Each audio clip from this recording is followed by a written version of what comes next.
এর জন্য আজকে হ্যাঁ, দেখো দেখো মোহনের জন্য গোল পাকিয়ে রুটি বানিয়েছি। কি রুটি আছে, সবুজ সবুজ দেখতে পাচ্ছ তো। আজকে মেথির পরোটা হচ্ছে আমার মোহনের জন্য আর গপু সোনার জন্য, ঘি দিয়ে, ঘি ফ্লেভারের। এই দেখো মোহনের জন্য হচ্ছে, আর মোহন আর মদন আর গপু সোনার জন্য ঘি দিয়ে আজকে মেথি পরোটা।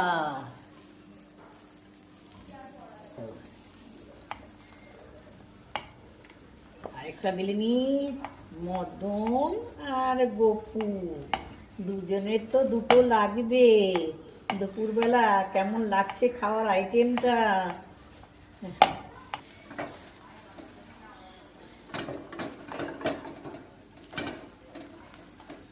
ভালো করে একটু ধিমি আছে, মিডিয়াম আছে করতে হবে, কিন্তু পুড়ে না যায়, লেগে না যায়। আর ময়দাটার মধ্যে কি দিয়েছি বলো তো, মিহি করে কেটে নিতে হবে। এর মধ্যে একটু জিরা, কালো জিরে, আর হচ্ছে জোয়ান, হলুদ, লবণ, মিষ্টি আর ঘি দিয়ে বেশ করে ময়দাটাকে মাখিয়েছি। কিন্তু এই মেথি পরোটা, আর ওখানে তো লঙ্কা, কাঁচা লঙ্কা তো দেওয়া যাবে না, তো কাঁচা লঙ্কা আমি একটু দিয়েছি।